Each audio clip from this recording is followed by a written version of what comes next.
فيلمنا النهاردة بيبدأ مع بنت صينية الأصل اسمها ليلى، قاعدة في أوضتها الصغيرة المظلمة حوالين الورق والألوان، بترسم وردة غريبة شوكتها طويلة وشكلها مقزز، لونها مائل للبنفسجي الغامق. الوردة دي شافتها في دفتر مذكرات أبوها القديم، ولما أبوها شافها بترسمها ضحك وقال لها دي اسمها زهرة الجثة، وردة ريحتها وحشة جدا علشان تجذب الذباب وتقتله. في اللحظة دي بنلاحظ حاجة غريبة جدا، ليلى وأبوها عندهم نفس الندبة الطويلة على وشهم، كأنها حاجة وراثية أو لعنة. أبوها كان عالم في الأحياء، بيقضي كل يوم في المعمل، قال لها إنه شغال على مشروع هيخليه يقدر يشفي الجروح ويجدد الجلد، وخصوصاً الندبة اللي في وشه ووش بنته. في مشهد مرعب شوية بنشوف أبوها وهو بيحقن مادة شفافة في قطعة جلد حيواني. الجلد بدأ يتفاعل بشكل غريب، فأبوها بحماس حط القطعة على وشه مكان الندبة، وفعلاً النسيج بدأ يلتئم والندبة اختفت. بس بعد ثواني الجلد بدأ ينتفخ ويتحرك لوحده ويكبر بشكل مرعب لحد ما غطى وشه كله زي قناع حي. أبوها بدأ يصرخ ويختنق، حاول يقطع الجلد بالسكينة، لكن كل مرة بيقطع الجلد بيرجع يلتئم تاني بسرعة. ليلى كانت بتصرخ وتحاول تنقذه، بس مفيش فايدة، الجلد بلعه حرفياً لحد ما وقع على الأرض ميت.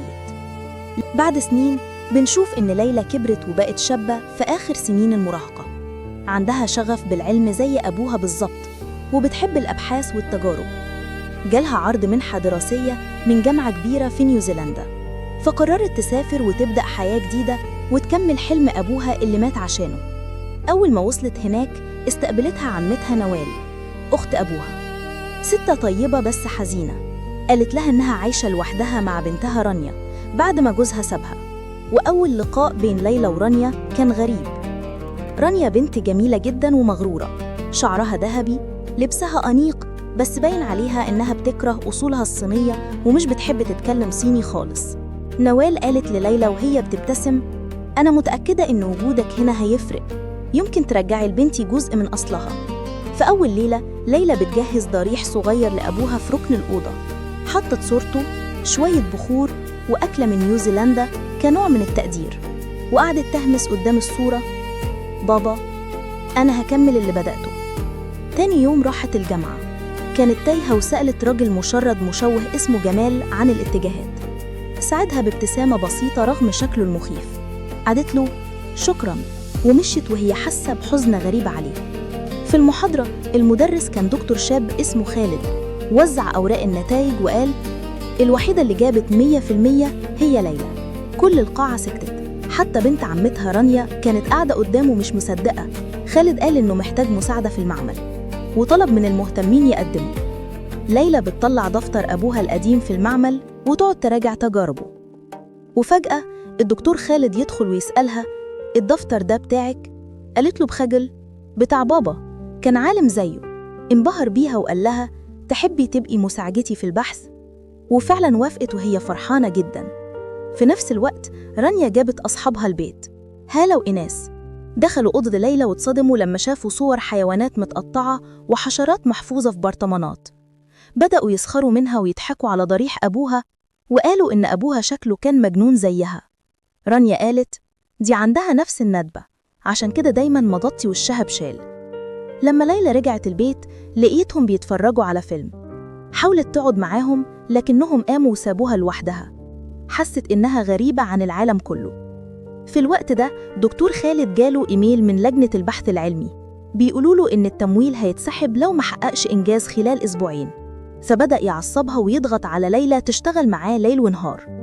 الأيام بتعدي وكل التجارب بتفشل، الدكتور خالد بيتعصب أكتر وليلى بتنهار. وفي يوم دخلت المعمل بنت اسمها هالة صاحبة رانيا، وقالت إنها ممكن تساعده. وافق وطلب منها توقع على ورقة، وبكده بقت شريكته الجديدة. لكن بدل ما تتخانق معاها ليلى قررت تتعاون معاها. وفي يوم شافت إعلان عن زهرة الجثة في معرض نباتات نادر، افتكرت طفولتها وسرقت منها نقطة من سائلها السام. رجعت المعمل وقررت تستخدمه كمادة رابطة لأنسجة الجلد، قطعت جزء صغير من رجلها وحقنته بالمادة الجديدة. المعجزة حصلت، الجلد التئم فوراً كأنها شافت الحلم بيتحقق. لكن الحلم ده اتحول لكابوس. في الليل الدكتور خالد شاف التجربة وقال بانبهار: انتي عملتيها. بس الموقف كان غريب، ولما صاحبة الدكتور خالد شافتهم سوا صورتهم ونشرت الصورة، وسمعة ليلى بدأت تتدمر. رانيا شافت الصورة اتجننت ورجعت البيت تولع. دخلت أوضة ليلى، ولما شافت الضريح والصور كسرت كل حاجة. ليلى دخلت تصرخ وتقول لها حرام، بس رانيا ضربتها وقالت لها: انتي لعنة وانتي سبب مصيبنا. الموضوع خرج عن السيطرة. ليلى مسكت عصاية وضربتها ضربة واحدة قوية جدا. رانيا وقعت ميتة. ليلى وقفت مصدومة مش مصدقة اللي حصل. فضلت تحاول تصحيها بس مفيش فايدة، وبدل ما تسلم نفسها عملت فعل مرعب. جابت السائل اللي اخترعته وحقنته في قطعة جلد من وش رانيا، وحطت الجلد ده على وشها هي.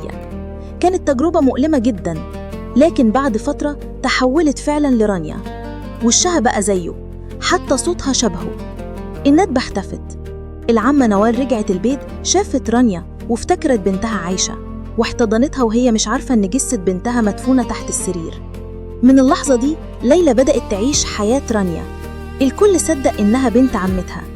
كانت فرحانة إنها بقت جميلة ومحبوبة، بس الجلد الصناعي بدأ ينهار ويتحلل ببطء، والريحة بقت بشعة جدا.